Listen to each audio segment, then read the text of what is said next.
It sounds cliche, but the stakes couldn't be higher. Vladimir Putin has successfully humiliated and manipulated 3 U.S. presidents. George W. Bush famously said he trusted Putin because he looked into his soul, only to have the Russian leader invade a key U.S. ally.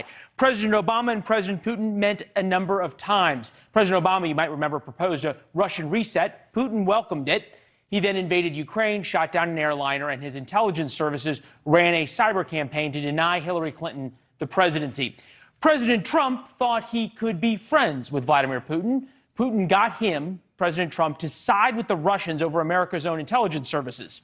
Now it's President Biden's turn to sit down with Vladimir Putin. Part of this is Putin's, ideology in terms of wanting to, again, restore the notion of a greater Russia that obviously he was a part of. But I also think he sees Russian, global power, or the presentation of Russian power around the world and influence as a key conduit to mobilizing the domestic population. Foreign Affairs columnist Tom Rogan points to Putin's training in Soviet times as the defining part of his personality. Here is Putin as a young KGB officer with President Ronald Reagan during a Moscow visit. President Biden heads to Geneva, having waived sanctions on one of Putin's pet projects.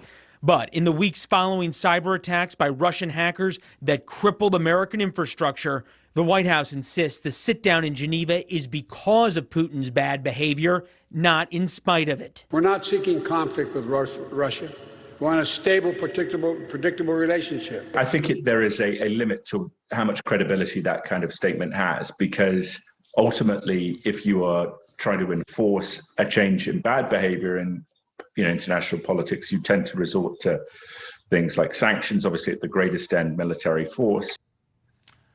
A longtime U.S. intelligence officer who specialized in the Soviets and then Russians told me all 3 U.S. presidents humiliated by Putin made the same mistake, assuming that he actually cared about the Russian people rather than understanding the strong man would gladly exchange lives and prosperity for his citizens for the power of Mother Russia. All right, Leland, the power of Mother Russia there. So you are actually heading to Geneva. We'll be there.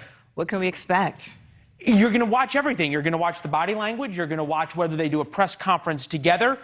More importantly, you're going to watch in terms of how Putin spins this, because we know how Biden's going to spin it. But does Putin actually agree to anything, or does he just list his grievances and then move on and try to bully? Because bullying over the past 20 years for Putin has worked. It has worked. All right, Leland Vittert reporting live, and safe travels to Geneva. Thank you. Thank you.